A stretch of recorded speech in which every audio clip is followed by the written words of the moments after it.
How's it going, everyone? Thank you for joining us and welcome back to another Alternative Idol podcast. I'm Terry, and as usual I'm joined by my guests and co-commentators, I guess. Garry from iDOL is Shit. Hey guys, that was really awkward, by the way. I know. Do you know, I was half reading something at the same time and I was like, never mind, it's fine, whatever. I feel like you tried to bail out of it about 2 or 3 times. Pretty much. And we also have not John again with us. Unfortunately, he can't be with us, but once again he's doing something much better. He's currently in Portland, That's right? the one. Portland for the HP Lovecraft festival. It's a HP Lovecraft, is it? Or it's like a convention festival. Film festival. Something like that, yeah. Festival. Yeah. Cthulhu Con or Okay, cool. So however you say it. John's not with us, but instead with us we have Kris, who's a friend of the podcast, that you may know as Moondoggy from other social media. He's been on a few times. Does anybody really know me as Moondoggy? Maybe on Twitter. Maybe on Twitter they might know your hashtag. Asshole Chris from what I've heard. Pretty much. And of course our resident whack slave, Ethan. Hi. Who is currently up at Merry Old Nippon. And up at what time, Ethan? 6 a.m. 6, I guess. Thank you for rousing from your slumber to come and aid us in this roundup. It's very nice of you. I slept all of like 4 hours. I'm sure you're used to that by now. That's what I did before I went to work today. Living the lifestyle. Nice. Boys, it could be worse. We could be in Portland, so, you know. Yeah, we could. Oh, no, wait, sorry. Seattle. Sorry. Seattle. I mistook my cities there for a second. Hey, I always do that, man. Don't feel bad about it. We're covering a few things tonight, you know. So we've got stuff from Kodomo So much Mental. so that Terry's timed out the entire podcast. Yeah, man. to the minute. Otherwise, this stuff's not gonna. We've got stuff from Zenkimi. We've got stuff from like Whack. We've got a little topic about Zoc that some of you guys might or might not know about and might have alluded to us talking about. We got Gokite, Spark Speaker, Passcode. We got a bunch of stuff, releases, news, other stuff that we can talk about, I'm sure. So if you guys are all ready and there's nothing to say, we can get started. I'm good, man. You good? Sure. Cool. That's fine with me. Then we can move on with the news then. Who's kicking us off? Oh, it is me. Okay. Cool. Top billing for the host.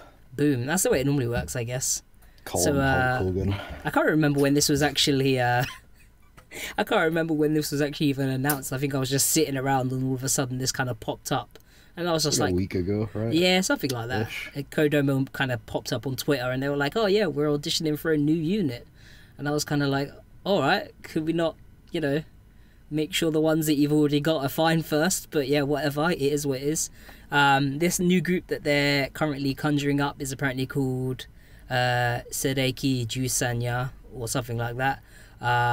It's obviously being produced by Kodomo Mental, so you know, the usual guys. They're currently poor people. Those poor guys, yeah. They're Siva and Geshi, yeah, who were like already producing for like what 3 groups, and now they've probably got another one to produce for. They're auditioning. They're producing for the bands that Kodomo Mental have been signing over the past like couple of months. Well, I hope they're not writing for stuff. You know, if they're just working in the studio. Producing still work, dude. True. As long as they're not writing the music as well, otherwise that's hell. They're writing for 3 groups right now. Yeah, minimum. Probably a 4th. Yeah. So they're currently auditioning for girls aged 16 to 23, as usual with a lot of this idol stuff. No experience is required. The only stipulation is, of course, that you can't already be attached to a label or an agency, and you must be of sound body and mind, but which doesn't That's really I find it. That rules out like pretty much everyone that would audition for this. But yeah, whatever. Rules out most of the roster of Kodomo Mental currently, I think. I find it very funny that of all people, Kodomo Mental is the one asking for sound, body, and mind. Yeah. Not a sound body and 7 soul. Would that be more to your 9 body? Oh damn, yeah. 9. There you go. Terry, get with the times. I'm sticking to the original, bro. hardcore The GP original's fan. best, right? Yeah, always. That's what everyone Be always says. changing again soon, probably as well. Yeah. So Hey, the Skino gave me shit that one time about wearing the Body and Seven Soul T-shirt. good. She was like, "What? Am I not included?" So I bought this shit. I'm gonna fucking wear it. But yeah. Ethan has to go to like the 100 yen shop and get like some masking tape to turn the 7 into a 9. I was actually thinking about doing that too. Oh. Great minds think alike. What can I say? But yeah, the auditions are apparently going to be finishing or concluding sometime in November. So after then, I'm guessing we'll probably see some. That's just the audition Yeah. phase. No, so of course, I think we're, like, they'll probably put up pictures of whoever's actually in the group probably by like December. Anyone maybe. passes the audition. If anyway. anyone passes it, yeah. It could just be a case of like, oh, nobody was good enough, so we're just My question is, yeah, where did Kodomo go with their sound from here? Like, what do you guys and what the chat think Kodomo could try out this time? I don't know. Like, the image is definitely conjuring up something. I thought this was done by the artist who did the picture for Broken by the Scream. You know, they had the floaty Game Boy shit and all that. It kind of looks similar, just a lot It's more not toned down. cartoony enough. Yeah, kind of toned down, right? I don't what know. sort of sound? I don't know. Probably Some- Dempa pop mixed with something. I know, right? Something along the Yeah. lines of KTA, but maybe more Chill. kind of mainstream sound. Chill wave. Yeah. That's kind of what I was envisioning anyway, with the kind of name and the imagery they've put up. I was thinking, Yeah. like chilled out EDM / like emotional breakdown, Kodomo music or whatever they make could be interesting. Let's have a look. What's chat saying? Anything good? If it means Co- anything, the Zenkimi team are handling auditions. So does that mean they've got like the top Half guys? of the people that Zenkimi have ever accepted have left. So let's just let's maybe not put it in Zenkimi's hands. You could make an. Then again, doesn't that entirely also new apply to? Does that not also apply to not KTA Tsurezure? Oh, that's true. Probably. Yeah, pretty much Kodomo's a train wreck, but that's why we love them. Although Tsuyame resurfaced on Twitter. the other She day, did resurface on Twitter, actually. Yeah. hanging out with Kokoko. Everyone's doing that these days. It's like Onigiri. Onigiri. Yeah, they with, go on to Suya. modelling. Not Suya, No Nagi. Nagi yet, though, Terry. Sorry, I was reading Surizuri in the chat from Poliosis. He's like, Surizuri was voluntary. Yeah, voluntary. Yeah, they were, to be fair, that's true. So it was at least one of Zenkimi's. Kind of. Oh, yeah, she was. Wasn't she sort of maybe asked to leave voluntarily though? Oh, no, not Mene. Mene, I think she just couldn't hack it, bless her. She was like, yeah, I'm gonna head out. Did But, she jump or was she pushed? Chicken or the egg. Jesus. Let's put up a poll. No, I'm joking. Oh, I Right. just saw a mad tweet about that just now, so that's conjured a fantastic mental image. Nice. But anyway, it's interesting. We'll give updates as more information comes out. Who's taking us away with the next part? Who That'll is be taking- Ethan, I believe. It would be. So apparently, Ina from Bish is going to be doing guest vocals on a song from My First Story's 5th album. The album title is SSS, apparently. I don't know. And Isn't that it like releases a- on Isn't that like a score that you get in like Devil May Cry if you're like really good? At least it's not SS. Oh yeah, that's a good point. Yeah. Sorry. Quick, My get mind's back on like a- track. Yeah, back on track. It releases October 17th, and Ina's a guest on a track called Two Face. Mm-hmm. What I want to know is, does anyone in chat actually listen to My First Story? Because I've heard of them, but I've never heard listened to of them. Yeah, I've never listened I to know them. their name, but I don't really I've never listened to them, so I don't really Yeah. know anything about them. I don't have like a measurement for how popular or how big this is for her, because I just don't know how popular My First Story is, if They're that on makes Avex sense. as well, right? Oh, well, that So makes it's kinda- sense. I think so. It's like, are they? I think they were at that Avex. You know that thing Bish played at where it was like half empty, and everyone was like, "Why is it so empty?" It was like the Avex festival thing. Yeah, or whatever like it was. I think shit, my what was it first called? story was on the lineup further up, like towards the evening. So maybe they're big. I don't know. I'm surprised that no one in I'm surprised no one in chat actually like really knows about them. Normally, there's always someone who knows like everything about something, if you know what I mean. But Yeah, I mean, I've heard the name. I couldn't tell you what any of their songs sound like. Or... no, They're yeah, not on Avex, I don't think. they're not. Damn. They're on a label called Intact Records. I wonder how this which is ended up. always a good thing for your records to be. To turn up intact, yeah. Yeah. It might be cool. I mean, I think the main thing will be whether or not she does like a guest appearance, maybe at a show, because obviously they're releasing an album, so That'll happen. I mean, that's got to happen, right? Be sure supporting Gingnam Boys in Nagoya, right, Ethan? So Yeah. They're not you going to shall do be on like show with these guys too yes. at some point. I think they're touring. My first story's touring this album, like now through the end of the year. So That or makes sense. starting next year. So I'm sure Bish will do a kind of guest spot on one of those shows. That could be really Probably. cool. Like, there's plenty of chances for it. And Aina just seems to get involved with everything now. Like, she's done a lot of collaborations, right? There's been 3 or 4, maybe. The Beach Girls are kind of getting pushed in kind of all sorts of directions, which is quite interesting.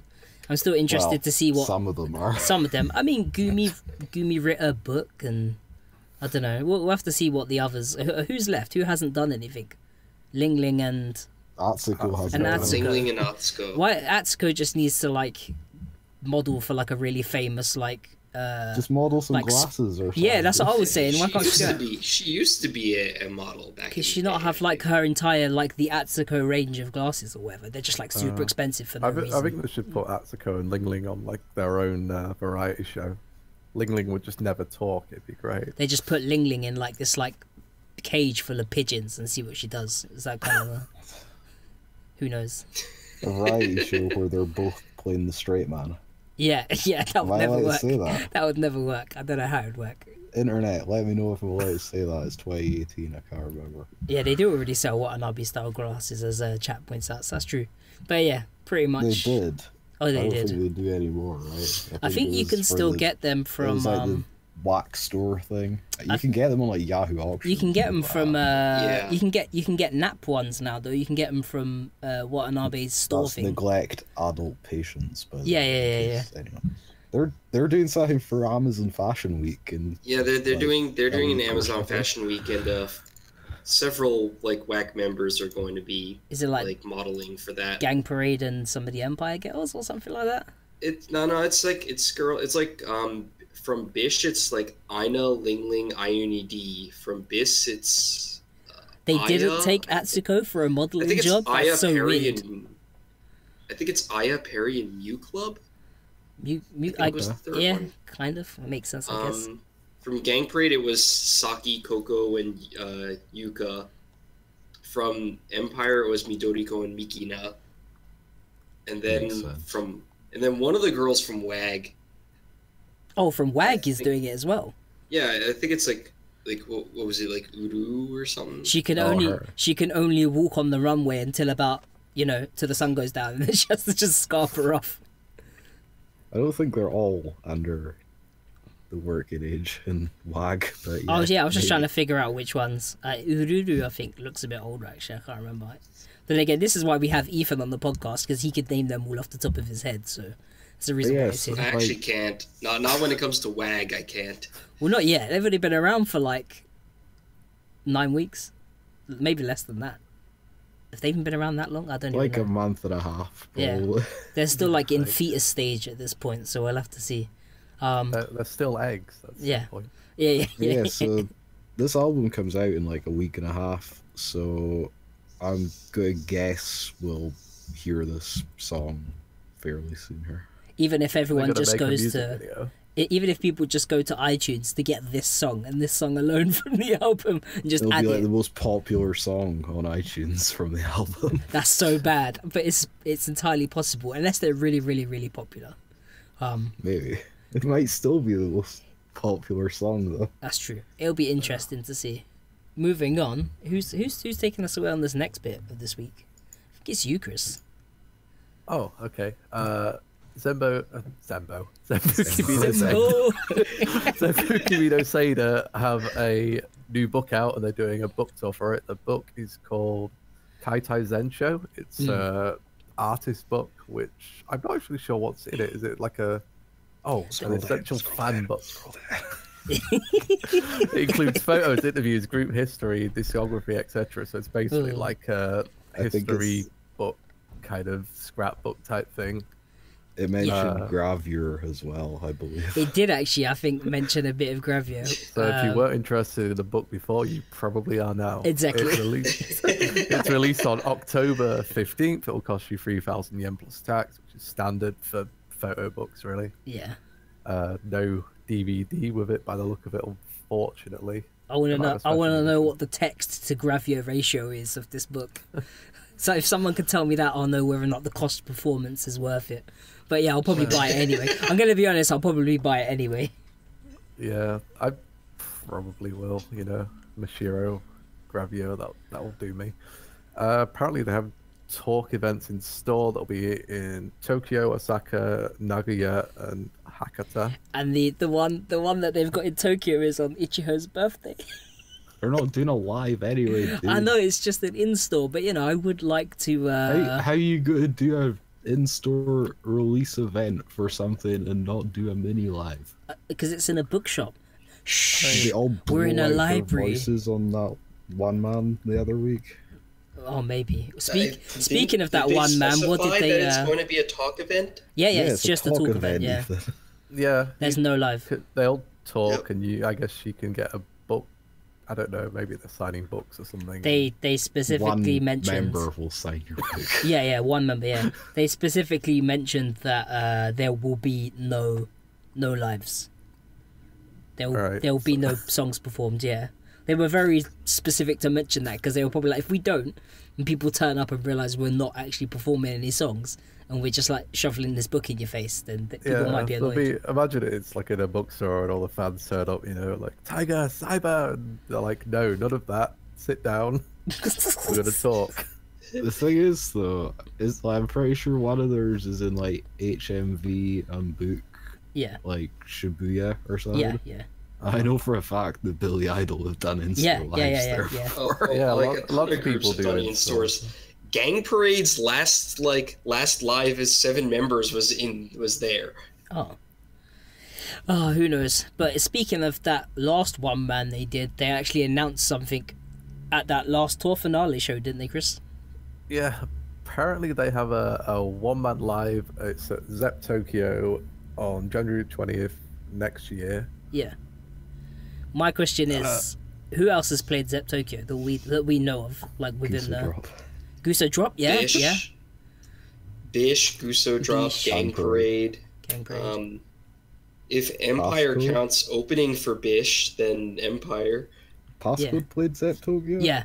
I mean, there was like a few weeks ago, and I want to say in like end of July or August or something like that. There was like this giant festival of all the like super underground groups there. So like groups like freaking Gochasto. I think Bury was there too. I guess so technically they played Zep Tokyo. Headline, yeah. Question. Like solo one man type thing. What was the biggest venue that Oyasumi played, Garry? It wasn't Liquid Room. It was Liquid Room, wasn't it? Yeah. Which is like 800 to 1. Is it 1500? Is it? It's like 1200. Maybe 1200. Yeah, 1200. Something like that. Sounds it's more a pretty right. big place. Yeah, compared to Zep Tokyo, which is like 2700. Saw Gang Parade there last year. Something like that. Yeah. Zep Tokyo is something like 2700. Loser has a point. It says You'll Melt More. You'll Melt More did Zep Tokyo, I think. Yeah. Yeah, they did. Yeah, that makes sense. Yeah, they're pretty. So it looks like a few popular, people have played it. I do not think this is going to sell out. So Probably I know not. people have been asking about tickets for it and stuff.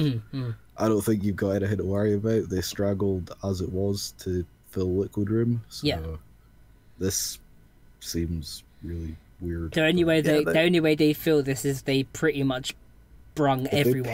If they paper it, they'll fill it, I guess. Well, what I mean, the way Zep is, they can kind of set it up in a lot of different ways because the barriers move. I think. Like, yeah. I see a sort of layout on Twitter where they were showing like how the barriers can be, and I was like, "Fuck me, that looks pretty full on." Close off half the hall or something crazy. I think. Or have like specific they also have female seating upstairs, so they can just close it off and then have everyone downstairs. Target off like a WWE show.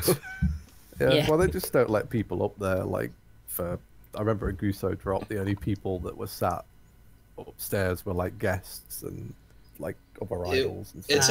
It's actually seems more like even like at Gang Parade's tour final there a couple of weeks ago. The second floor was all like guests. Like, I definitely saw the BIS members sitting together. Yeah, I imagine like unless it's someone really big, then stuff. Yeah, someone's mum to... who's just popped down was like, "Oh, I'll go and watch a live." Yeah, you know what I mean. Quite funny. Yeah.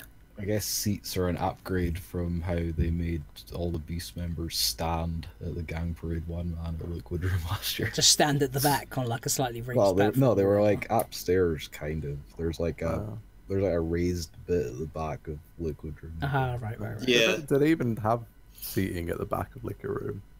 No. I'm pretty sure it was all standing in that place. It's like the only thing at the back is like soundboards and like kind of projector kind of stuff. Interesting. But yeah, so. But yeah, I guess that's the date. If you're interested in going, there's probably going to be tickets left for quite a long time. So yeah. But I think it'll be worth it. It's like Kimu's really good live, at least on the videos, because they're never playing when I'm in Japan. Yeah, they are a bit of a nuisance to try and fit into a schedule, I won't lie. But, you know, it is what it is. Eventually it will happen. I mean, Kodomo Mental in general is kind of a nuisance to fit in your schedule. True. Yeah, well, anyone who kind of plays nationally in Japan, it's like you have to get there at the time they're in Tokyo, or else they'll be in, like, Fukuoka or like something. Beast. Pretty much. Yeah, exactly. Beasts are in like Hokkaido when we're there. Although I think it's only like Beast first or something. I'm not even sure. Something like that. They're doing that tour in like 2 halves or something. It's like Beast second touring this. I don't know what will happen. They both generally do the same. Like, they're both generally at the same place. It's just you have like one of them, like Beast second is always like in the freaking like at like freaking noon or something like that. But yeah, moving on from all of the super good news, we should move on to some bad news, maybe. I'm not going to see it. But who's Kris again? Is it Kris again? This poor show planning, Terry. Oh, do you want me to cover this one, Kris? Are you good? I mean, I could talk about this too. Yeah. Let's all talk about this because it's a very weird situation, isn't it? Are we allowed to like say the actual reason why this happened, or? Maybe not. Maybe just keep it to a short and sweet version, I guess. Either way, Akamatsu Rei from Kuroku, or 969, or Clock, or however you want to say it, has graduated. It was very, very quickly kind of out the door. It was announced on September 28th, and she graduated after her birthday live, which was October the 1st, so just a few days ago. It was originally supposed to be on the 30th, but the typhoon came and JR shut down, so they canceled it, and that pissed me off because I was going to go to it, and then fuck, next day I'm actually doing some. I think it was on Juju duty, so yeah. Yeah, that's gotta suck. It kind of sucks in general, right? Because I feel like 969 were like quite a strong. I'm just gonna say 969, man. Like, because after him giving us a hard time. Because I always say Kuroku. I still say it like really wrong or weird for some reason because I can't hear myself talk. Not like I'm deaf or anything. I've just got headphones on, so I like talk weird sometimes. You know, the 4 of them have been doing really well, and you know they've just put out an album that I actually thought was really good. I don't know if you. The album was very good. Yeah, the album's actually really good. Oh yeah, Yeah, we some good tracks on that one. yeah, we're all aware of what the name means and everything. At this point, it's just a case of like everyone forgetting and just going, that's numbers. I'm gonna say numbers. It's just one of those things. There's a few groups here. There's like group 143 and that sort of stuff. And I look at it and I'm like, do you just call them 143 or is there like another name for it? No one's still informed me of that yet. I'm just like, I don't know. I'll find out eventually once someone corrects me, I guess. But yeah, they just released a really good album. So I hope this kind of doesn't affect them too much. I actually haven't even seen them live properly yet, but I think I'll probably end up seeing them this year because they seem to be playing at a few things maybe that I might want to go to. So I'm not 100% sure. But isn't there like a birthday show for Garry or something? Yeah. On the 15th or the 14th. 16th. No, 16th. No, isn't that's Ichigo's birthday, right? There's a show at some point. Yeah, at some point. Yeah. Like the 14th or something like that. Oh yeah, it might be 14th, yeah. And then I think one of the King Rage girls' birthdays on the 15th. It's like 3 or 4 birthday shows because then you've got Hanako's birthday as well. It's ridiculous. Everyone has birthdays for some reason. A lot of birthdays in November. But yeah, it's interesting. It was all quite sudden that she decided to leave. I don't even know the reason myself. No. Well, yeah. Yeah, she was just demotivated. We'll just put it that way. I'll put it this way: the reason for this would annoy people that create reasons to be annoyed. Yeah, I feel like, you know, she seemed demotivated. People have told me that she wasn't the most popular of the members, and then yeah, she definitely wasn't. There was further reason for her to then be demotivated, and I'm guessing it was enough for her to say, "All right, let's pack this in." I guess, you know, that's pretty much all I could really say.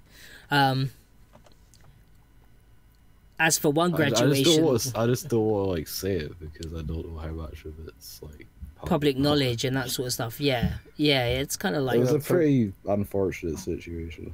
Yeah, but basically, upshot is she was very depressed at shows. Some stuff was going on, and then she pretty much just announced that she was leaving. It kind of came out of the blue by the sound of it, for everybody interested in Kuroku. A lot of the fans seemed really shocked about the whole thing. Like, and probably annoyed for certain reasons, but not at her, but you know, just in general that this had to happen. Yeah. But it is whatever it is. I feel like I don't want to speak on it too much because it's an unfortunate situation. But speaking of unfortunate situations, we've got another one that kind of arose this week, and I'll let Garry gingerly handle this one. Yeah. So, Omori Seiko launched a group called Zone of Control, or perhaps a better name for that would be Out of Control. So basically, the one of the members, Kitoki Finn, Finn? I think it's Finn. I don't know. Japanese, isn't it? Like, what, a week ago-ish now, probably. By the time you guys are listening to this, it'll definitely been a week if you're on the VOD. Yeah, this Finn girl, I'll just say Finn, it's easier. She made some, like, kind of cryptic tweets, I suppose. That, like, I've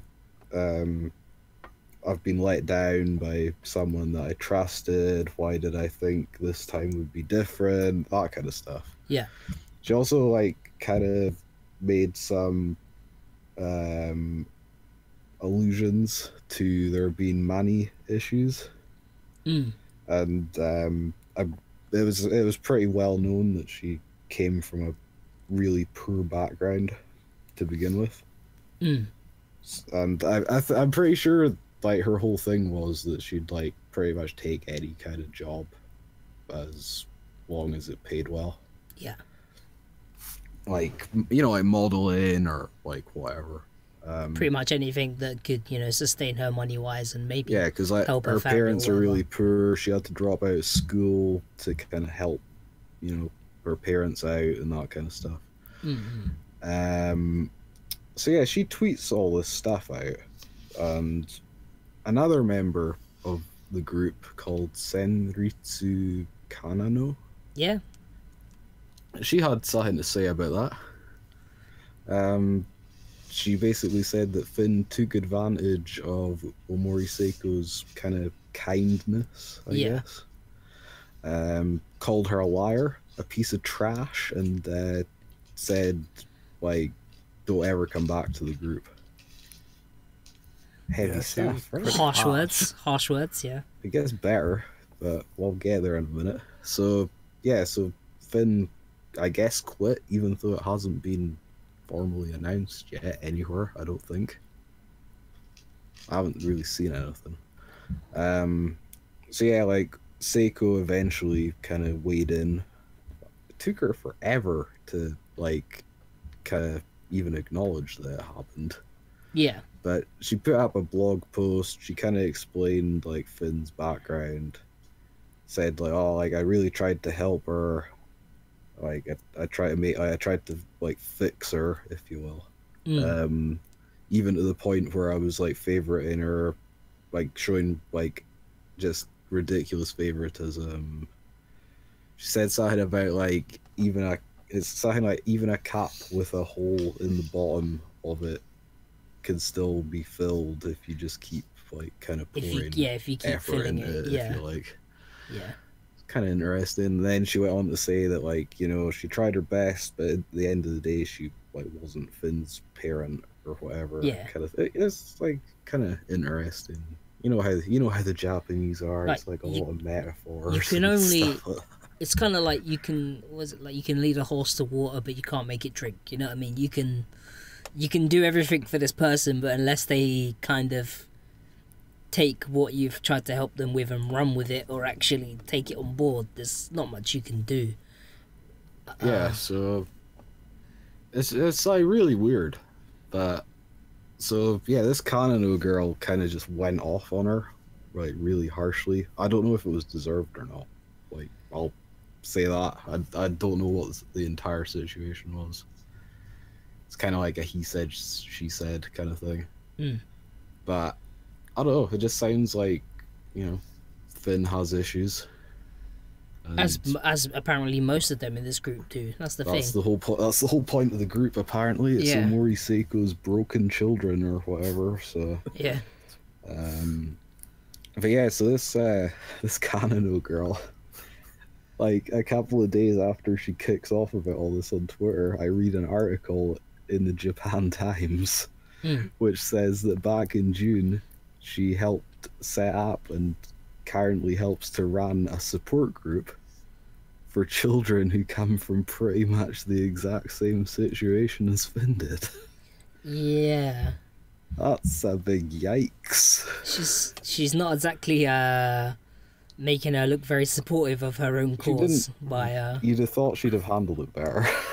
But then again, like they said, she's apparently from like a what was the term that they said? She was like in a reformatory school. Right? Yeah. So she's not exactly like an angel child herself. She's like a delinquent or something, I guess. I don't know her story. So, you know, once a delinquent, I suppose always a delinquent on the inside. So, you know, if things kick off, then it comes out, I guess, and it kind of came out on Twitter. Interesting the timing of that story though. Like, after she'd gone off on this girl and, like, dragged her through the mud and everything. Omori Seiko's playing 4-dimensional chess like Watanabe, right? Yeah, it's like, you know, they put this story out that she's running this support group or whatever. I think it's all, like, just to capitalize on the publicity from everything of whatever happened. She's kind of like, well, this happened and some things were said, might as well make some money off it while I can. Yeah, so Zone of Control are down to 6 members, I guess. If she doesn't somehow come back. Not even. Like, I've honestly not even really been following the project at all. They haven't done anything yet. They've played like 2 shows. Yeah, they haven't. Like I'm like, I'll care if I hear like when I hear music from it, but like until then, I don't really care. Well, the one song is Omori Seiko's song. Yeah. So yeah, it's just a cover song, so I've not really heard Yeah. anything. Let's be honest, this original is from all him yet. just Omori Seiko's like self-satisfaction project. Like, she's debuting herself as an idol. She's like, I like idols, I'll just make my own idol group where She essentially loves idols, dude. I'm, She's you like know- a Manny Mark. yeah, pretty much. Well, you know, she's done stuff with plenty of idols, so it makes sense. But to debut herself's I'm quite idol funny. promoter now. Yeah. Oh, but yeah, it's Yeah, interesting. Yeah, she's still a name, and she's still. Oh, she's achieved quite definitely a bit, name so, because, like, without, I think, her name attached to this, no one would give a flying monkey's bosom. They're the second coming, apparently. Yeah. The, They're gonna the save killer Idol of or whack and whatever. savior of all idol or whatever. I don't know. There's some super hot takes that I've like burnt my retinas from looking at my screen while reading them. But well, even in like the Japanese press, they're getting a lot of attention just because, I guess. But I'll be very surprised if this group kind of lasts. I feel like it's gonna collapse in on itself. you mean if like this under is the weight any- of its own like hype and expectation, right? Pretty much, like Yeah. you And build so it's, much hype, and like, then this personal. happens. Yeah. We've seen a few groups do that already. I feel like another group that was super hyped and then came out and then turned into a fucking mess. Ice Cream Suicide. Does anyone remember like how hyped up Oh they yeah, were? yep. And then Yeah. their EP thing came out and it was fucking trash. Remember And then- when, like, the guys that were. I mean, running their the management band, being awful did not help. Oh, They tried to sue people on Yeah. Twitter for slander, bro. yeah. Yeah. Or we could go into Until, like, someone from the parent company was like, what are you kids doing? I mean Put deep the Twitters down. deep goal to a certain extent, but it was never really publicized. Whereas, like, you know, the Emomo and Emomo's another one. Their management's kind of Emo mo mo mo. they're always Yeah. cussing it up on Twitter. They've got into some shit Well, even like Candy Syrup to a lot of extent. to a was, like, certain extent. Yeah. was quite Yeah. hyped up, and they were like, going to be this big thing, and that just all Wonder how collapsed in those on itself. editions are coming. Well, I guess we'll find Not out well, maybe apparently. next year. We'll have to see. But anyway, Watch yeah. this space. Have we got anything that's some better news? What have we got? Yeah, this is better. All right, who's taking us away on this one? I think it's you, Ethan. Does this count as better news? Is this really better news? No, I You're not would. dead. Yeah, exactly. This I- is good news. To a degree. So Malcolm Mass McLaren announced the details of their new lineup. The group is gonna just be Kana and Momo, the two remaining members after the original members, Ai and Monet, graduated like a week or two ago. They were originally going to add new members. They held auditions, and then eventually they decided, nah, we're just gonna Maybe they not didn't do that get for anything now. good. We'll see how it goes for now. Like, I'm a big fan of MMM. I'm actually, like, the first performance with the new lineup is going to be today, Okay. and today is also Momo's birthday. They're doing two things back to back, so I'm going to both of those, and Nice. it'll be really interesting because, like, I was certain that they would add at least one member, but no, and we'll see how it goes. It's kind of like a passing of the torch, you know, the two OG members gone, and then like the two extras that were added in are now like the core membership. Yeah. It's kind of Yeah. What'll be really weird is that, like, MMM, I think, has always been like Monet was always the voice of MMM. Like, she sang the lion's share of the lines in all of their songs. yeah. So it'll be really weird, I think, to hear MMM without her for a little bit at least. Gotta be interesting.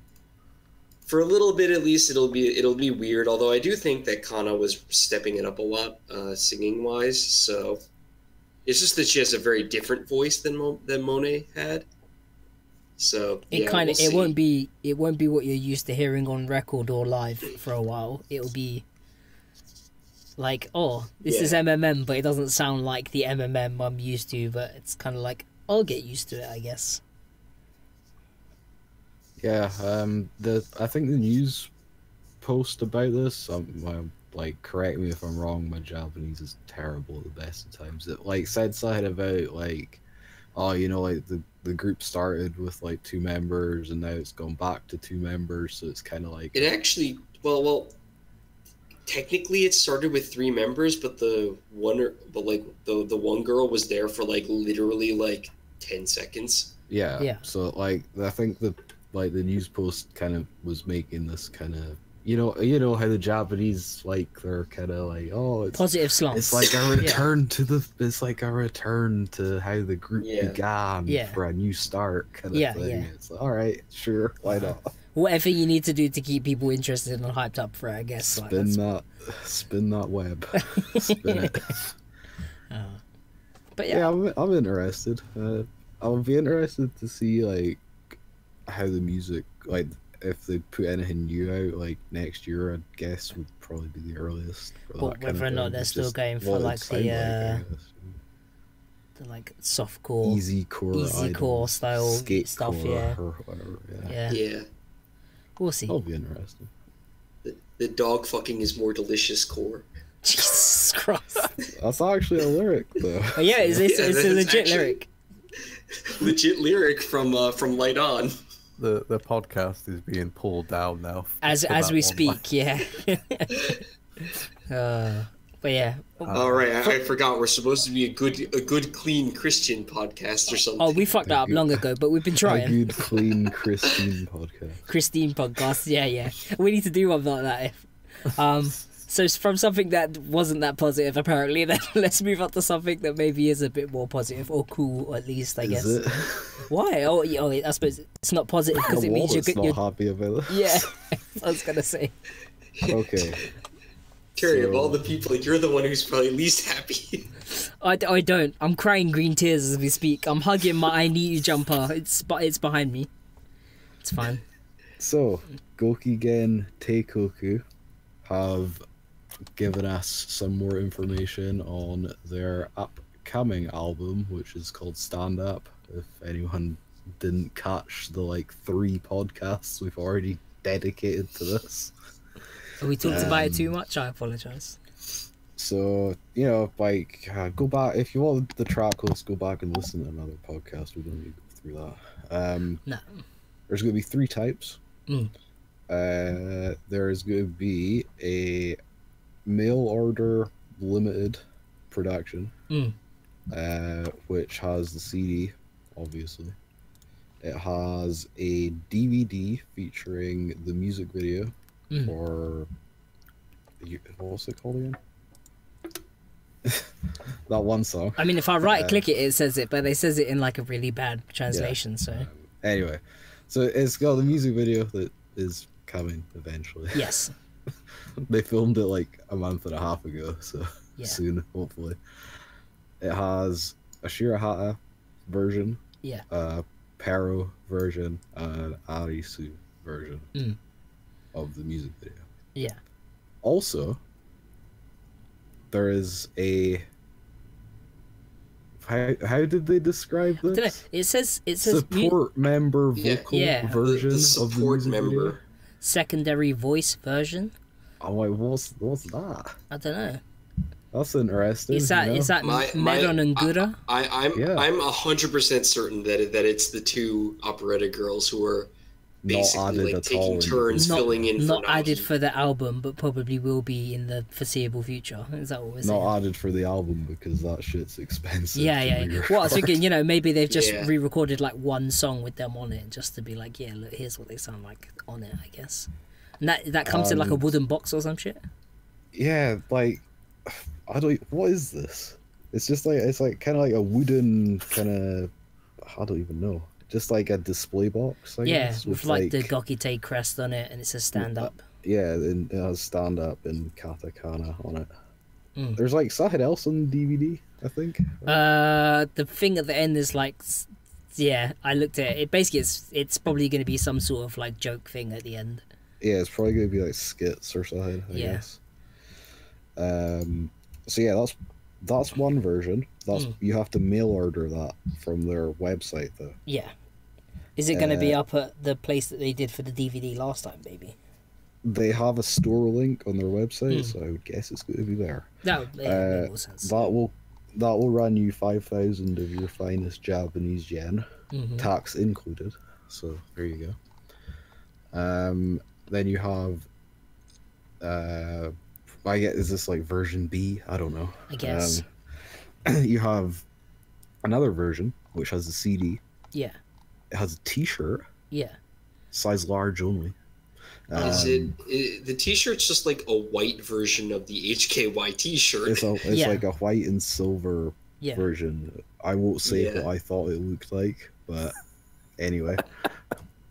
Apparently, you get like a vinyl bag. Is that? That's what that's like. Is that like a drawstring bag? I guess maybe. I guess a vinyl bag. Isn't that just like a sort of fancy plastic bag? Maybe. Maybe, yeah. You'll get some sort of bag. Pretty much. We're saying that's the bag that the T-shirt comes in. Is that what we're saying? Probably. Maybe.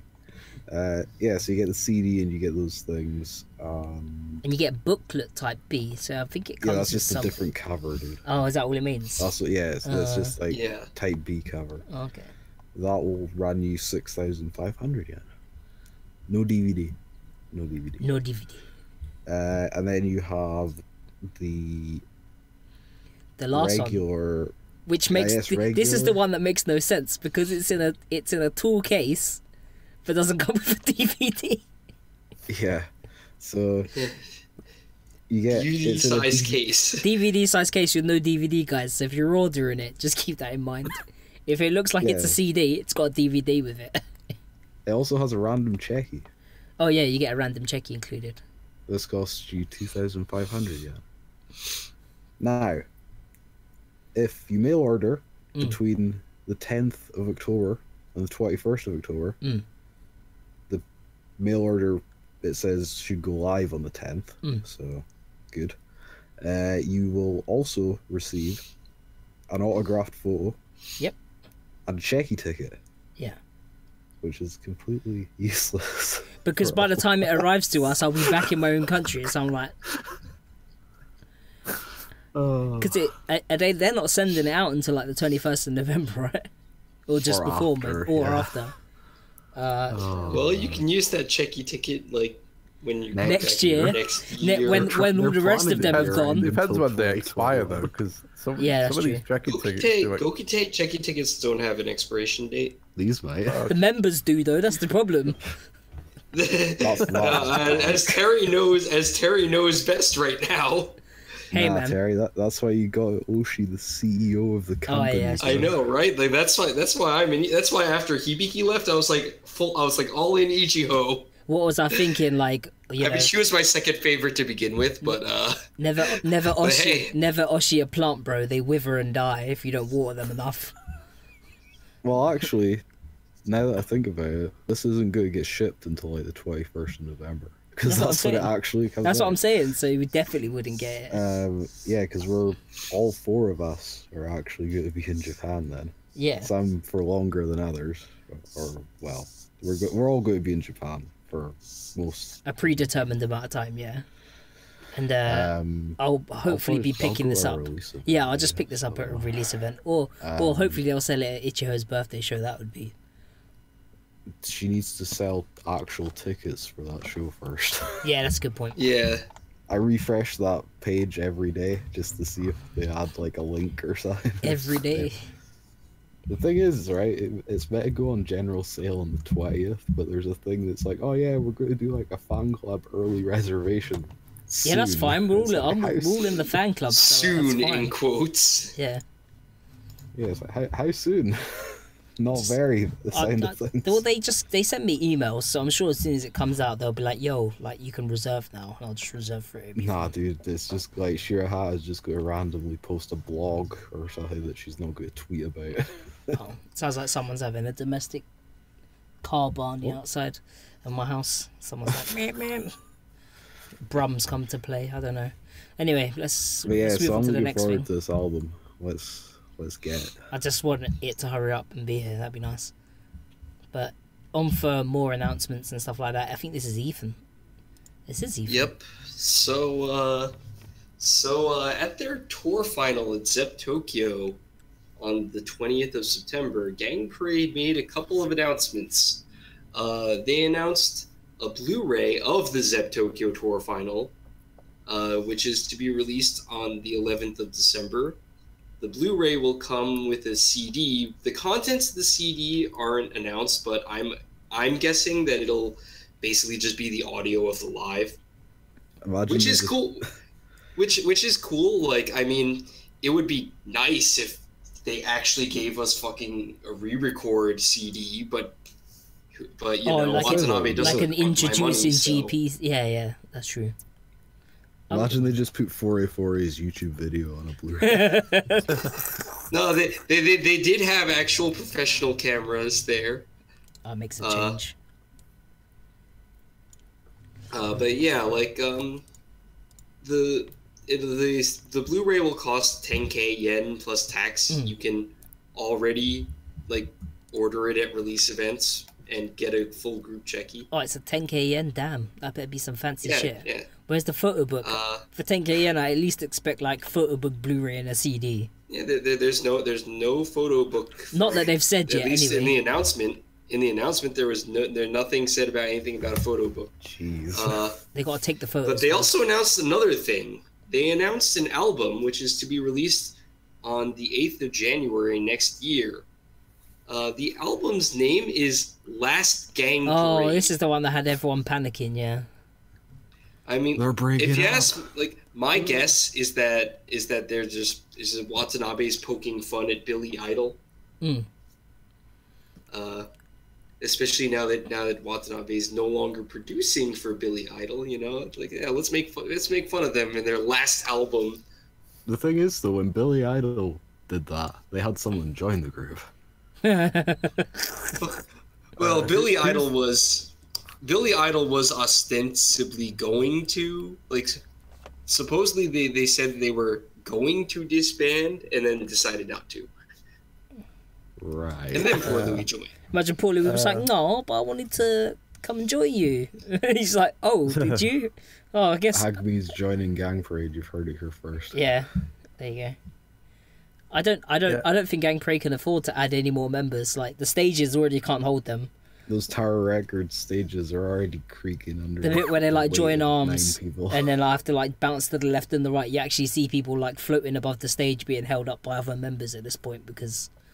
Well, if they want to get rid of any members, who's a person that poor Louis knows that could join her in Billy Idol? Saki? I don't think Saki would blend in with poor Louis. I mean, with Billy Idol's style. I don't know. Wait. Actually, Saki and like someone who Doc poor Martens Louis knows. What about Rina Hamu? Oh my god! Could you imagine Rina Hamu and Billy Idol? Like, Saki would be the perfect skinhead. That's just what I was thinking for a second. I was like, oh no, she would do. Aren't they like adding new members to Gang Parade soon? No, that was anniversary. Yeah, that Watanabe. Instead of just retweeting it, he obviously couldn't find it, so he just went and got it back from his phone and reposted it as fresh. Yeah, I remember everyone panicking. I was like, wait, what? He's adding new members? I got hyped. I was like, oh, there's gonna be a show at like Shinjuku Mars or something. Fuck yeah! And then someone's like, no, it's an old one. I was like, oh fuck you, Juju. Why'd you have to go and just? Why can't you just retweet it like a normal person? I cared more about the show. Something will come out. Because I ain't got nothing to do in Japan, boys. Oh, there's plenty of stuff on one day. Oh, Gang Parade will be like every day. We'll get there, and all of a sudden there'll be like 6 Gang Parade shows that we're inadvertently somehow all going to. It's like, oh, did you know Gang Parade was at the show? No, I didn't. Oh, were they here? It's pretty much what happened last time. I'm going to that show. Oh, Gang Parade are on that show. The only thing that I'm not particularly happy with right now is that because now if you want checkies, you have to get the album, but that's 3 checky tickets at once. It creates this awkward situation where 2 checky tickets is a 2-shot, and I'm like, fuck, what do I do with the other one? Better buy another album, bro. Yeah, better buy, like, or do a handshake, but I really don't care for doing the handshakes. So do they not have the whole? Do I just get 2 members at a time? Do they not have the whole thing where they're like, oh, if you got an extra ticket, you can just add another member and do a free shot? Oh, you know, they still do that. That's why I'm saying, like, could I just get 2 members? But then who do I get? Like, there's no 2 members who like go well. Like, actually, Dokso and Haruna is pretty funny, but I'd like just Mickey, I'd get Coco. Mickey and Haruna probably, just because like Mickey's voice I originally liked, and Haruna's been like get the two shortest ones, Terry. oh I yeah see yeah how yeah it yeah yeah, is. and I'll get like a box and I'll stand on a box quickly or something like that. But like look at me towering above these people, and then you realise they're actually like fucking tiny, and I'm stood on a box or some shit like that. Look at this self-deprecating humour. I'm such a nice person. I think there's some good combinations in Gag Parade. No, Terry. You should get a Checky with Skino and Yu, the two tallest ones. Just get them to sandwich me in the middle. This is me like with thumbs up, like, hey, I'm being bullied I'll have by to the pay gang. extra for that. Yeah. You probably would. But yeah, I think that about wraps it up for news this week. I think we can move on to. Only took an hour. Only took an hour, yeah. Had this segment planned out for like 35 minutes. Yep. Didn't quite work out, but you know, this is what happens when you get all four of us on the podcast. It's lively, but it does take a while. But we can move on to releases. Who's kicking us off? Maybe we can speed through these a bit better. Speaking of albums to get excited about, Spark Speaker. Get old Spark Peter, I love him. Anyway, Spark Speaker are putting out an album called The World Is Mine. I nearly read the end of that. It's out on October the 8th. It's 3,000 yen as standard. They only have one song out at the minute. Which we'll be talking about a bit later, yeah. I don't think there's an actual video for it, but it's like a lyric image video. It's a lyric video. It's called Paradigm Shift. We'll talk about it later. I suppose I can't really talk about it now. No, we'll talk about it. I imagine Lee will be excited for Spark Speaker. You could talk about their outfits, though. It kind of reminds me as if, like, Yan the Mute kind of, like, run out of material and made outfits. It's like someone took scissors. They've been wearing these outfits for like quite a while. Really? Though. Yeah. Like. So, I mean, I'm pretty excited for this because I like Spark Speaker. I unfortunately don't get to see them as much as I would like, but yeah, that's what happens when you follow too many groups. Pretty much. Well, we'll be talking about the song, the only song, apart from "Is My Life on This?" No. No, I've heard nothing apart from Spark. I'm sure I've heard Spark. Maybe. Spark's like an older song from them, isn't it? I don't. Maybe Is it not? So. I don't think so. I feel like a group called Spark Speaker would have already had a song called Spark. Is it really not? It's new. You're thinking of Bish's Spark. Oh no! I'm not thinking of. Online order will only be available on their base store. Is that for this album? I don't know. Like how it's 12 tracks, but there's an intro and an outro. 10 tracks or 11 tracks, whatever. But It's still plenty, and if the song that they've put out is any indicator, I'm quite looking forward to the content of this album. Like, it sounds really cool, bit different from what they usually do. Maybe not by much, but it's kind of a bit more what people seem to like from alt iDOL. Maybe a little less punky, a bit more kind of, I don't know how to describe it, like cool metal sound. You're trying not to say new commercially. metal just in case like everyone goes. Well, new metal is not quite. You can't it's call very kind of more modern. You can't call anything deathcore death metal. You can't call anything new metal. Yeah, well, there's no sort of like grrr kind of death vocal. Oh yeah, I wouldn't but expect it's- that from Spark Speaker. That would be quite No, it's not really their a thing, surprise. but- Yeah, if that happened. It still sounds a little bit of a step up from the kind of stuff that they were doing on their last album, I say. Okay. Nice. Well, I'm looking forward to that. I'm sure I'll get my hands on it at some point, somehow. What's up next? I've got Passcode. Passcode with, how do you pronounce this? Ex Libris? Oh man, Ex you're Libris. brave using this image. Ex Libris or something like that. I'm sure it's meant to be like Latin or some shit. Who knows? Or it's always either Latin or French or something like that. Someone will correct me. I don't care. I think it's probably like Latin. Probably means something.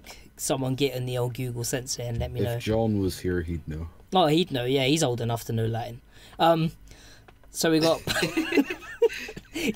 John's just sitting there like, fucking hell, Terry. I'm gonna have you later. But yeah, so this is out on. Well, this is already out. I know it's already out because I've got it on Apple Music. But yeah, it came out yesterday. It's on Apple Music already. 5th. Yeah, October 5th. It's Passcode's first, in brackets, international album. It's 15 tracks. Most of the tracks are taken from either Zenith or some of the newer singles, and some of the stuff are the re-records taken from Locus.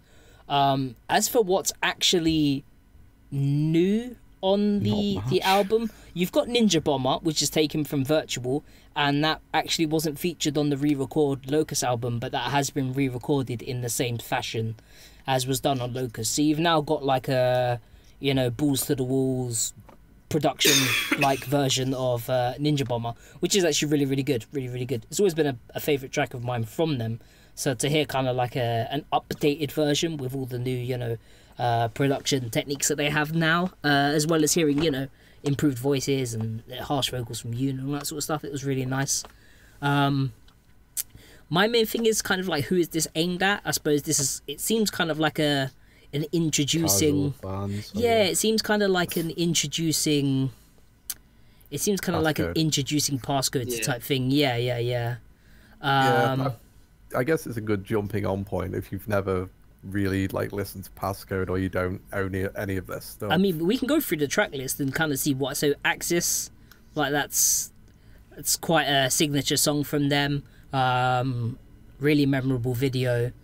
I remember when it does like the system error bit and then it goes into like the bit where Yuna's screaming and all that sort of stuff. That was kind of I quite liked the way they was using like the screams and cleans on that to kind of cut through it. That's pretty cool. Trace, obviously, that's a massive song from them. A lot of people like Trace just because I think that was a song that they brought up where a lot of people were like, wow, Passcode are really like stepping up the heaviness. Do you get what I mean?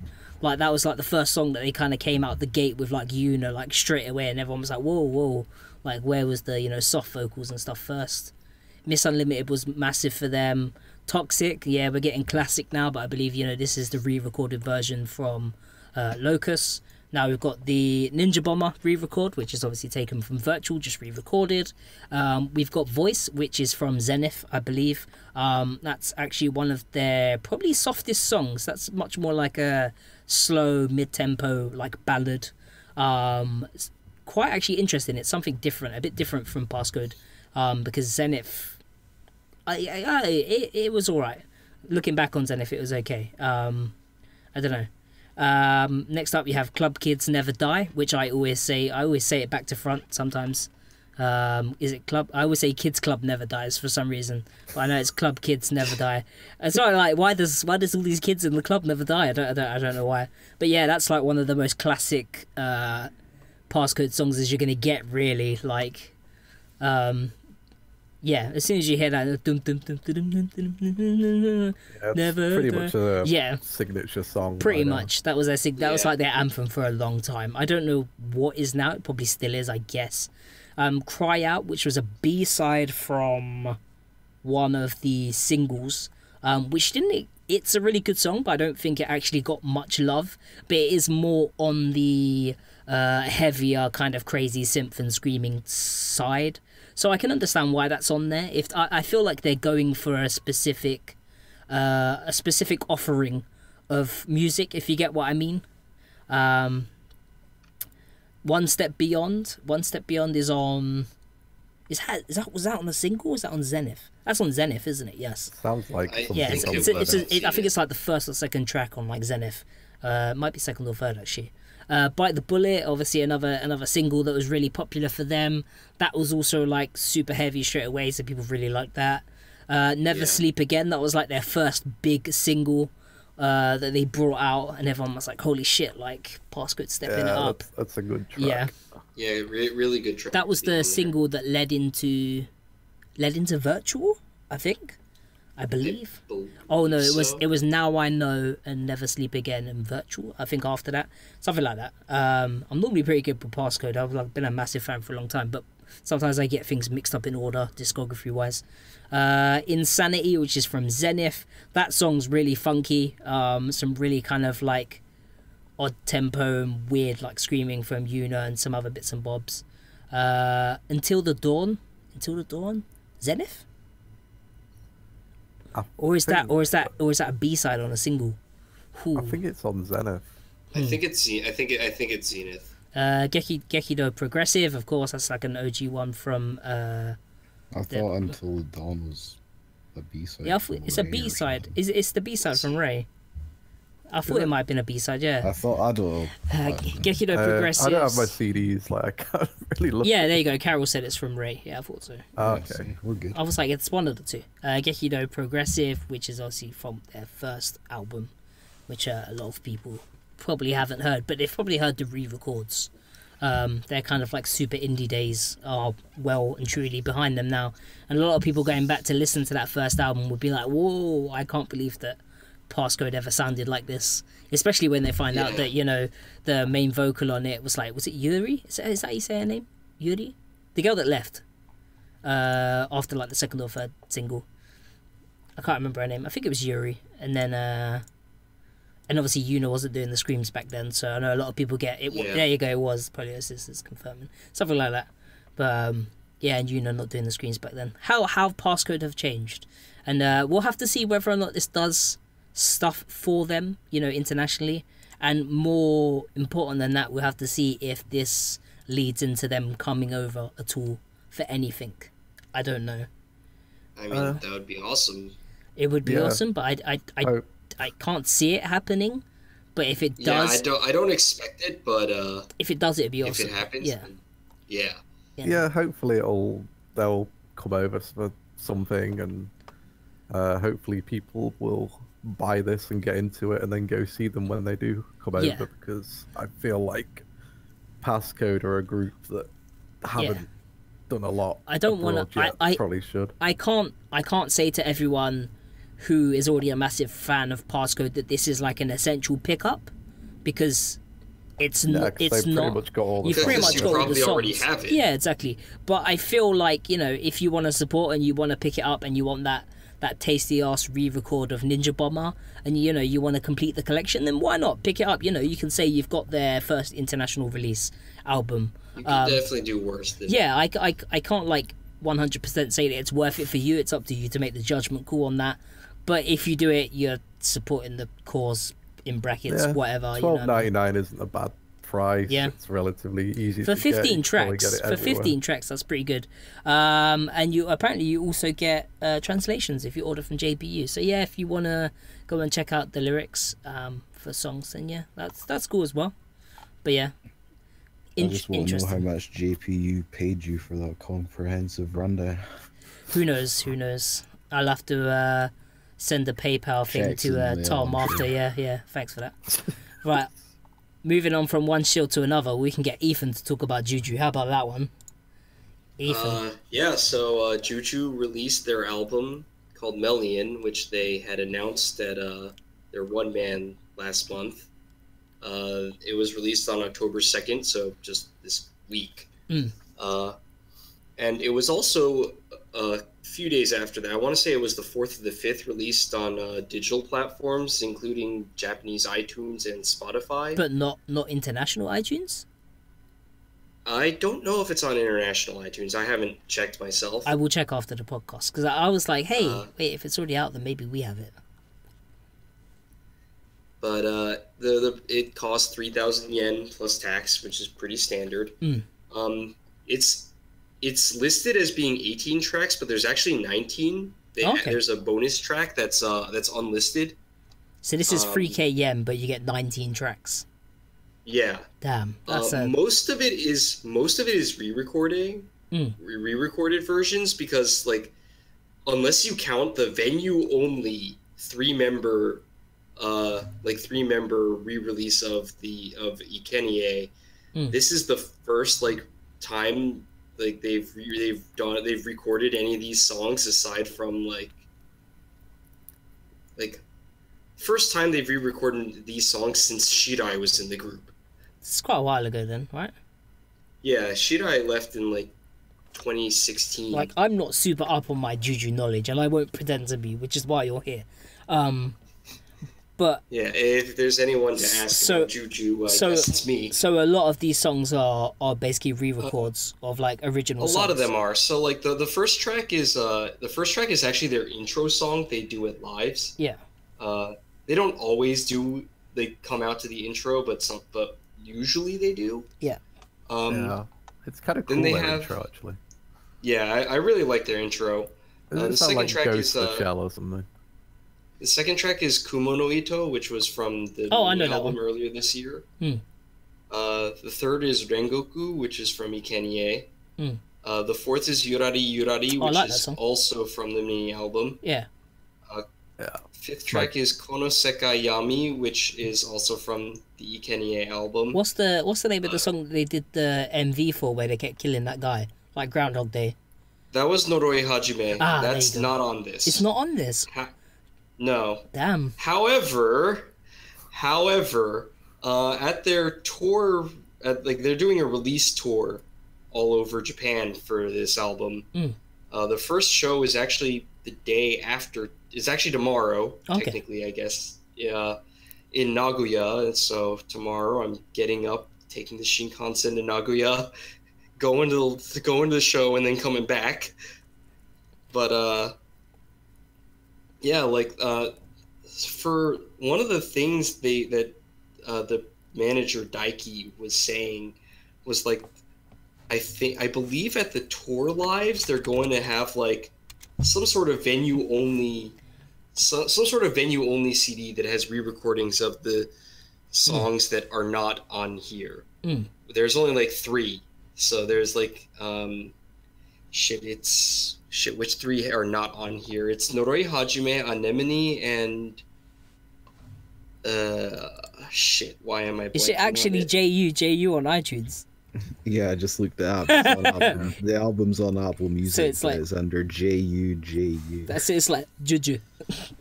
Juju. That's the way they harmonize it. I love the Juju album.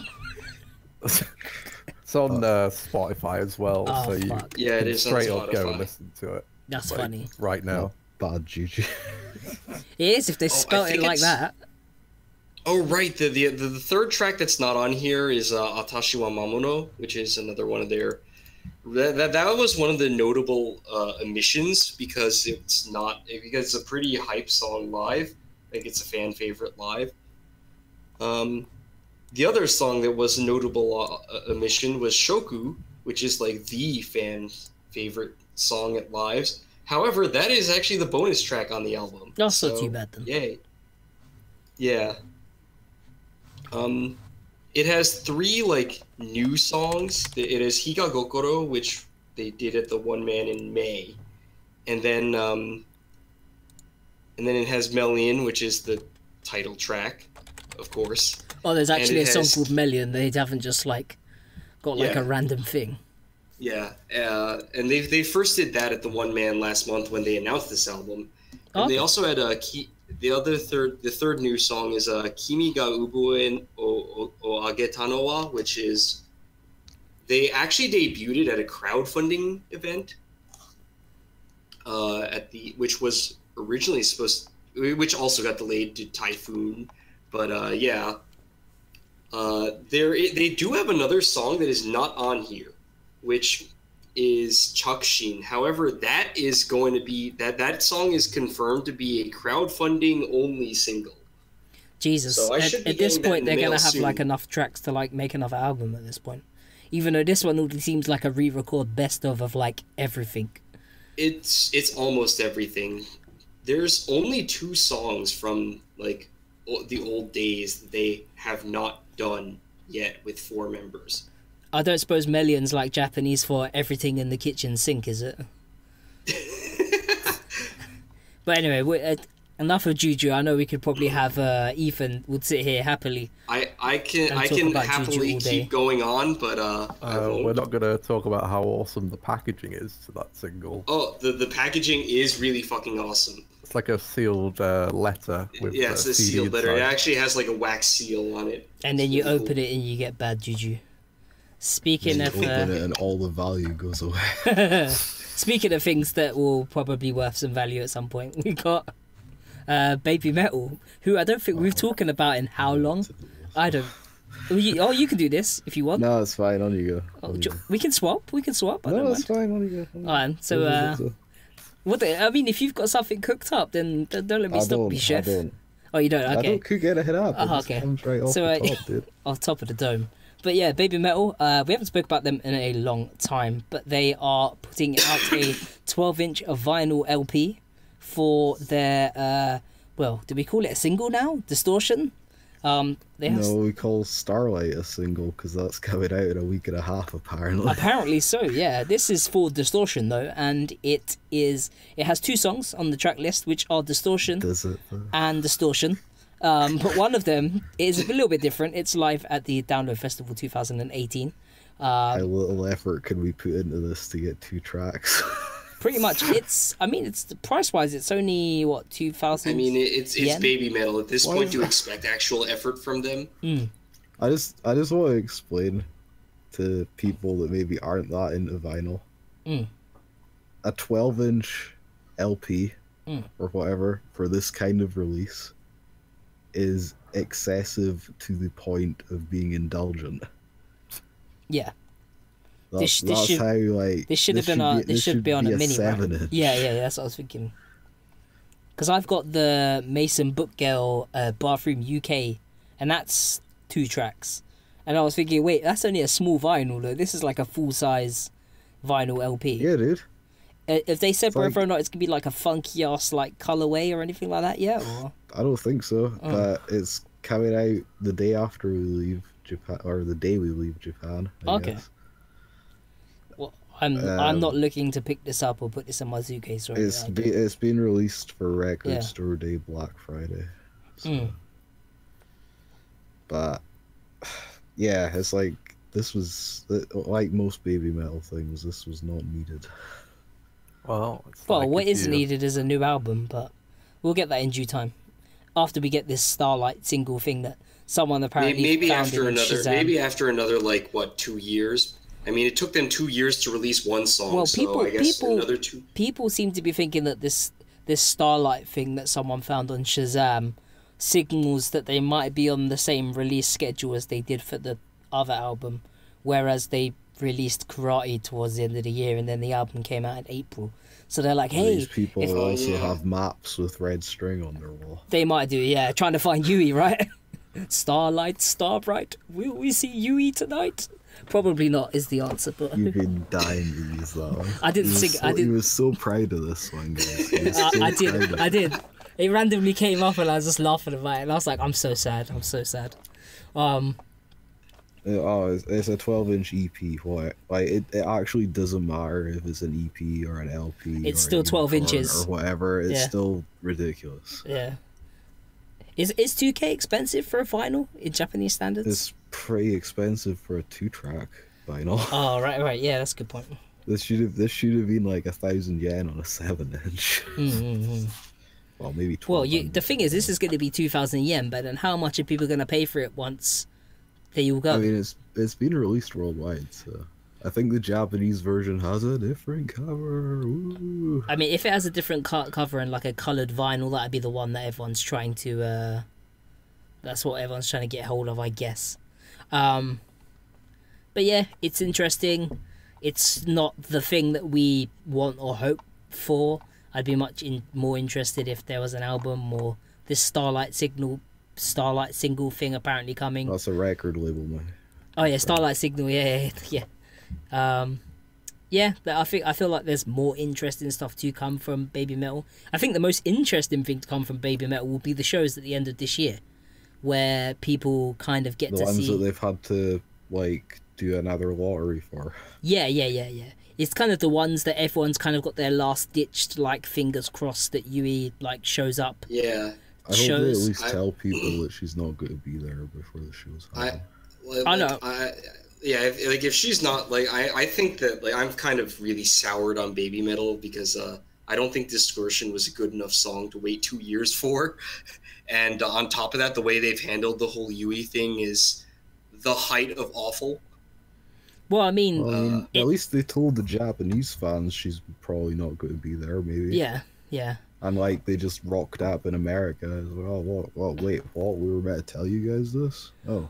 Do you remember when we tuned into the stream to watch that? Like when they opened up the tour and they walked on stage and they had those two other, and we were like, why is there 4 girls on the stage? They didn't remember. And then they played like 3 new songs like straight off the bat, and everyone was just stood there confused in the crowd. There was just silence. Everyone's like, what the fuck is going on? And it was, where's Yui? It was like the most interesting thing I had seen from them in like 2 years, just because no one had any idea what was going on. To be fair, you hadn't seen anything from them in 2 years. No, I hadn't, no. And then all of a sudden there was like these 2 extra girls, and we were like, why is there an extra one? And then we were like, wait, where's Yui? Wait, why are they playing loads of new songs without her? I'm confused. And then we kind of clicked on Twitter, and Twitter had like fucking exploded, and I was just like, wow. So did Reddit. Oh, and Reddit, of course. Yeah. How could I forget? Yeah, they weren't happy. How could I forget the mighty Reddit? I mean, that seems to have died down now, though. I mean, the Yui talk, not the hate for us. I don't know if either of those really exist. I looked on the Baby Metal Reddit yesterday or the day before. Didn't seem like there was that much hype for this Starlight thing. I feel like Baby Metal album and new songs are kind of like the Half-Life 3 of like idol music now.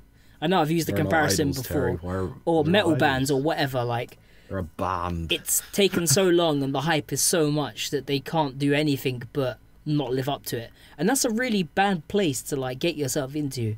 Like, that's all they're doing. It's like, at least with like a lot of the groups that we like, if they release something a bit shitty, you're like, okay, that release wasn't good, but I know that they've got another chance, like in a few months, that they can redeem themselves. This is all Baby Metal's own doing. Oh yeah, of course, this is all their own choices. People didn't put these expectations on them. They built them up themselves. Yeah, that's a fair point. So we're gonna do something like you gotta get the 7 apostles or whatever, and like we're gonna destroy the ring of fire in the sky. We're gonna destroy the ring with the 7 apostles. I don't know. Find out the truth in the graphic novel, which you have to pay for. Yeah, it's gonna show the graphic death of Yui for some reason, and she'll be written up. She's gonna be taken into another dimension. Yeah, she's gonna like. I wouldn't be surprised if they like use the law to write her out. I actually genuinely wouldn't be surprised. I hope that happens. I expect them to do that. Like, it's crazy. I wouldn't buy the book to read it. I'm sure someone will like copy and paste it somewhere, and it will end up on like a Google spreadsheet. No, it's not even that. The way comic books work these days, right? Whatever the release date is, I guarantee you at least 3 or 4 days before, some comic book website or whatever will have the entire thing. Like, they'll have an article that'll tell you everything that happens because the comic book industry's fucking dying. And they need to make as much hype as they possibly can. Man, well, guess we wait till... When are those shows? December? Comic book fans that are listening to this, just remember when recently Batman and Catwoman were meant to be getting married. It's going to be similar to that. Just remember that. Jesus. There's like one comic book fan listening that actually got that reference. Is it just you? Yeah, probably. Let's move on to the next releases. Oh, is it me? It is you, yeah. I've had a pretty light going of things this episode. You actually have, yeah.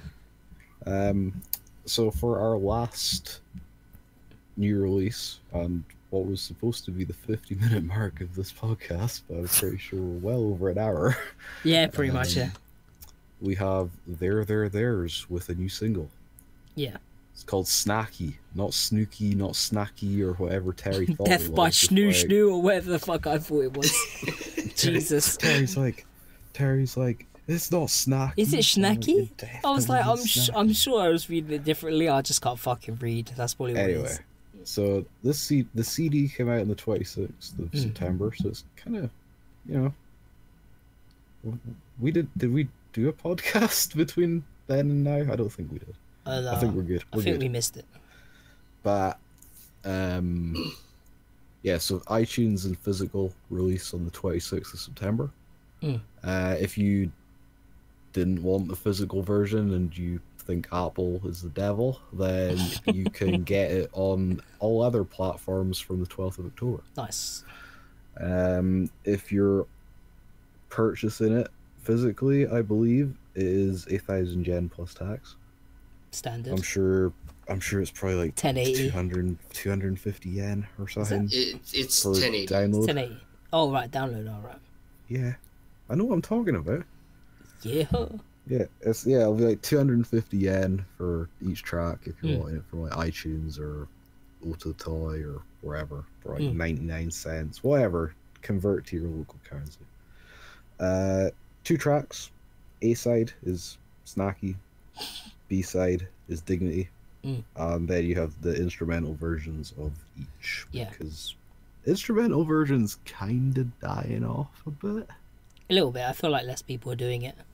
But I do feel like it's an easy way to feel like you're giving more content without really I'm pretty sure this is songs. listed as an EP on iTunes. It is, yeah. The Snacky EP. It's definitely not an EP though. I mean, look at that's a proud tradition going to the Bellheart days. You know, like everything was called an EP, even if it was effectively a single. Yeah. And then you got like Meltmore who do like an EP that's like basically a mini album, and then people that have mini albums that are like just about EPs. They use those words interchangeably now anyway. Yeah, so yeah, you can never tell the yeah. difference. It kind of does seem the same. But yeah, the two songs take it away from. Just before we go, well, I don't really want to get that into it because I've actually written a review for this already. But so this is kind of I guess this is like the lead-in for their first album is coming out in December. Oh yeah. Yeah, that's. I'm kind of looking forward to that. I am definitely looking forward to that. Waiting for more info on that, though. I think at the moment. Yeah, no, I don't think we've got much info on that yet.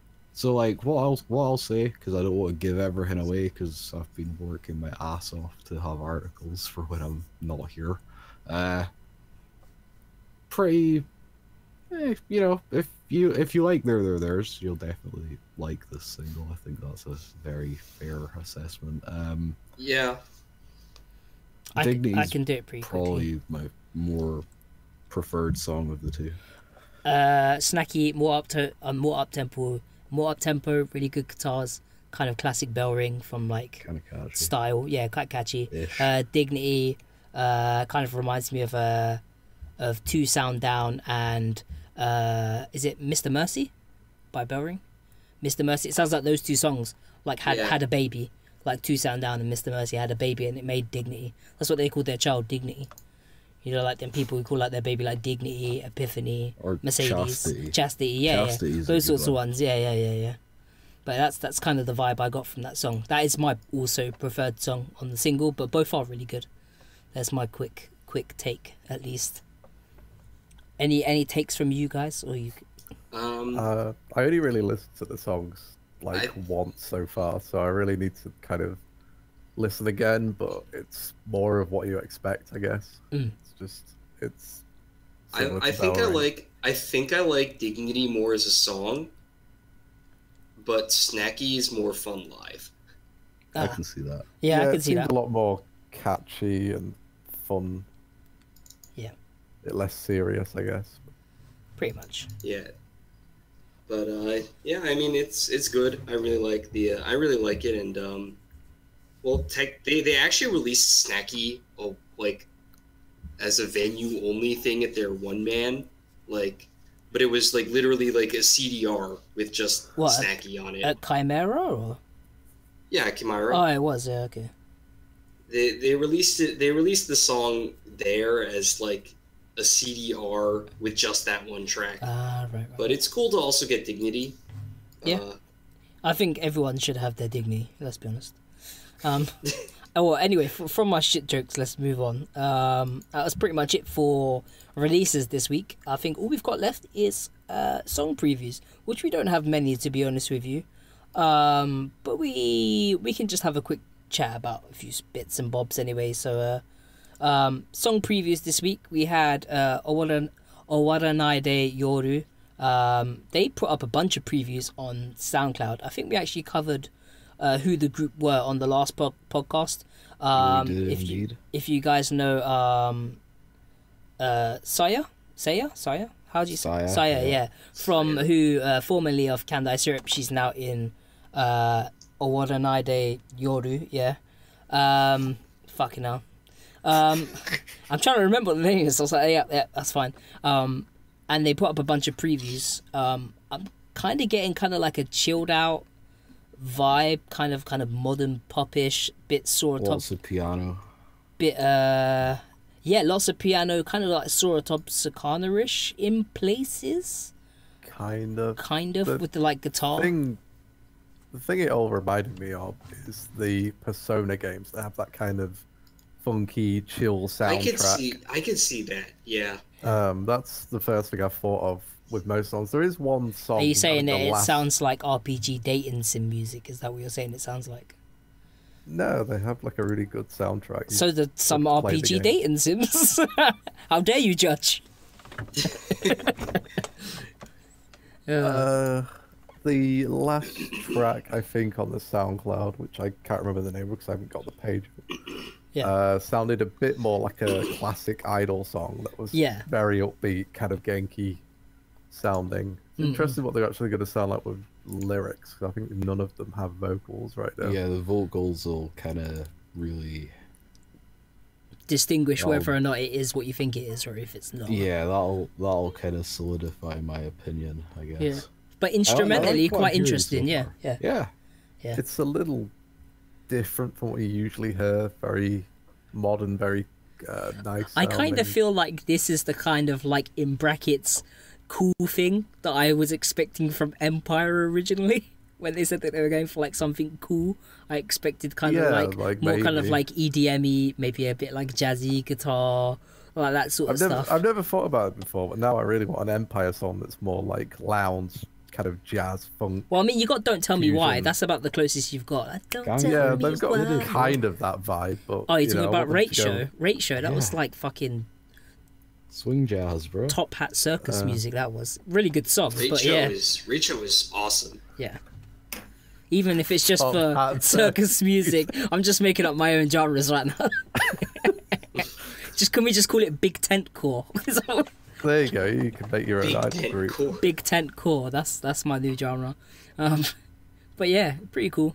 Who else put out a preview this week? Oh, we had Spark Speaker, who we spoke about earlier, and they put out a preview for Paradigm Shift, which is like, speaking of RPGs, it's like Final Fantasy 13. Yeah, Paradigm Shift. I never liked that mechanic.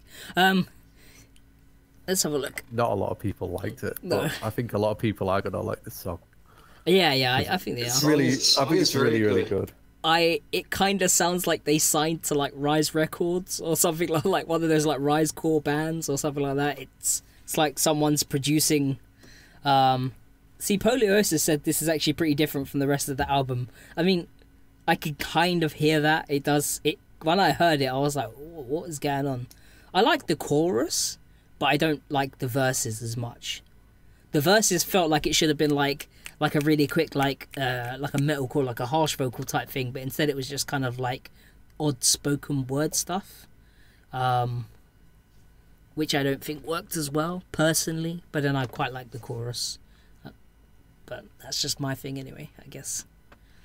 Also, a lot of it's in English. Well, the chorus is all in English, I think. So that can be a maker or a breaker sometimes for songs, depending on how the English is used.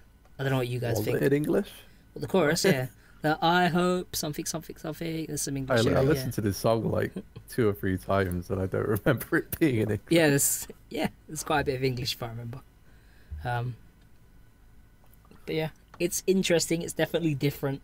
I'd recommend people to go and check out the preview. Where's it on? It's on the YouTube, right? Yeah. I'll post it. So if people want to go check it out afterwards, I think I can post links. Yeah, I can. Yeah, so you can go check that out afterwards if you want. It'll be in the description of the video as well if you want to check out. Yeah. So go find it down there and check it out. If you want the album and you're buying it online, you need to go specifically to their base store. Apparently, it's Chat not is gonna be very anywhere. insistent that we point this out. Yes. Yeah, you'll need to go get it from their base. And while you're there, you can probably like buy a T-shirt or something as well. So I mean, if know. you're gonna do that, you might as well make it worth it if you're using like Zen Market or from Japan or something. Yeah. yeah, You might as well get a few your bits. money's worth. Yeah, get your money's worth, pretty much. But yeah, that's And pretty the much. T-shirts are pretty good anyway, so Yeah, it's fine. Yeah. That's pretty much about it for this episode's song previews. I'm sure there was probably more stuff on there. Someone said buy the incomplete version that's already out and does not have the song. Don't buy. Oh, don't buy. Wait, no, yeah, he says. He says, but the incomplete version. No, he says don't buy. Come on, guys. They only sold out at venues anyway, so it's fine. Oh, don't buy. I see. No idea.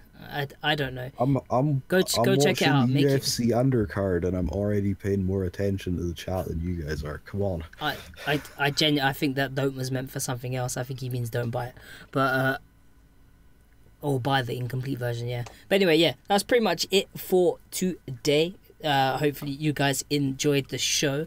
I know things have been a bit chaotic today with all four of us at once, but I feel like we all, got to say our own little pieces while I'm not jabbering on like a madman and you guys actually get to speak as usual. Apologies. Well, we needed two people to stand in for John because one man is. I mean, if you add our ages, we might be like half. Fucking hell. Pew pew pew. Damn. Did anyone else see how quick? Well, John's hanging with the other great old ones in Portland, so Damn, Daniel, back at it again, and then white old man. That clip unloaded so fast. Fuck. But anyway, it's pretty much been everything from me and from Kris and from Ethan. I don't really have anything to shill or put out. Apart from to say really that we're heading off to Japan soon. I don't know what I'm going to have content-wise for the channel beforehand because currently my studio and everything where I do work in is under construction. So I pretty much just have my PC set up on a desk with a screen. Everything behind me is trashed. Like my whole room's being redone. While I'm away in Japan, it's being completely remodeled and reworked and stuff. So when I come back, I'll have like a full studio and everything sorted out. But obviously that won't be done until I get back. That's why I'm away for a whole month. So I can have the DIY and the work done while I'm away. So until then, I don't know what I'm going to do for content on the channel. Of course, we're doing the podcast. We've probably still got one more podcast before we go away, I'd say. We've probably got... Don't know, man. You might have to pack your computer up before then. What I do, the week before I go away, I have to pack the computer up. So I think that last Saturday before the week of before we go away will be the week that I have to pack up and move out of the room entirely. So, yeah, content will probably cease a week before the end of October. Probably until I get back. I'll try and make some stuff ahead of time, maybe, to try and put stuff out on the channel. But if I don't get round to it, apologies ahead of time. Things have been a bit crazy and I haven't had a chance to get round to stuff. But I do have my GoPro and everything now, so maybe we'll record some cool stuff in Japan and I'll be back. Live podcast from Japan. I mean, we could do it. I mean, all four of us idiots will be there, so maybe we could go somewhere. Go to like Ethan's apartment. Oh, go and izakaya, bro. Yeah. Give them the authentic Japan experience. Are they gonna let us recording there? No, probably not. Just don't tell him. We could probably do it if it was a karaoke room or something. Yeah, we could definitely get a karaoke room. Yeah, probably. Each of us does a song in between these topics. Yeah, why not? Fuck it, I'd do that. I'm sure everyone would tune in and watch and enjoy. We'll take song requests. Like, what song do you want Terry to sing for you? Shit, they better have Romaji because I can't read hiragana quick enough to keep up with songs. Especially if I don't know it. English songs anyway. Oh, they do? I'm gonna sing "Wake Me Up" then. Wake me up inside. No, I feel like let's get Terry to sing. Let's get Terry to sing Doksun's "Like a Virgin." That's just gonna be me doing fapping movements and going "Deka-chin, chin, chin, chin," the whole fucking song. It's not gonna be good. Who the fuck's eating crisps in the middle of the podcast? You're never coming on the podcast again. How dare you? bring out Mr. Pringles in the middle of the podcast. Well, anyway, we're that about wraps everything up. I don't really have much to say. I'm assuming the boys probably don't. Gary might have some stuff to say. I've always got stuff to say. Don't keep it going for too long. But I'll get a hand over to Gary, and you can end the show. You call us the boys? The boys, yeah. He's like Dalton Castle, I guess. We're the boys. Yeah.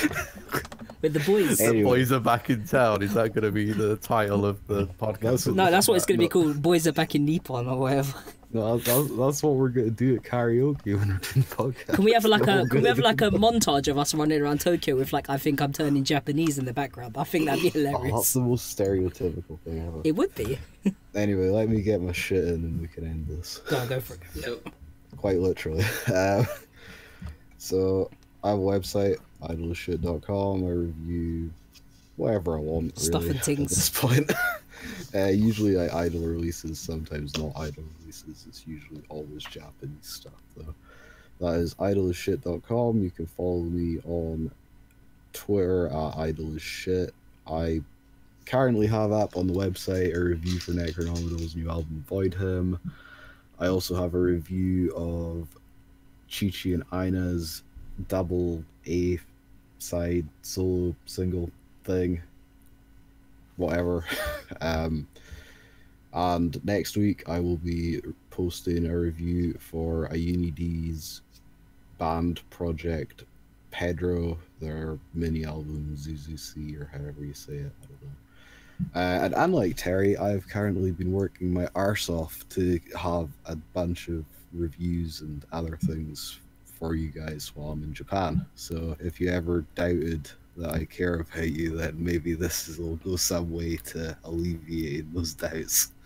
But yeah, so hopefully we'll do another podcast before we all head off. But if this is the last one, then see you in Japan, I guess, maybe. Maybe some people will be in Japan. Yeah, I mean, we're going to a bunch of the same shows, so... you can all come to Garuda's birthday show on the 4th of November. I am highly unlikely to go to that. I'm on juju duty. I'm just hoping that... Aren't they only doing like 20 minutes at some Thai band? I don't know. I don't actually know. Like, I'm hoping that timetables align in such a way that I can have my cake and eat it too. But I'm not like. Since that never seems to happen, I'm not gonna expect it. I feel like you try to have your cake, it falls on the floor, you slip on it, and you fall down the stairs. That kind of seems to be the way that things usually happen in Japan. And on that note, guys, thanks for tuning in. We'll see you next time, whenever that might be. See you. Matane. Yep. Bye.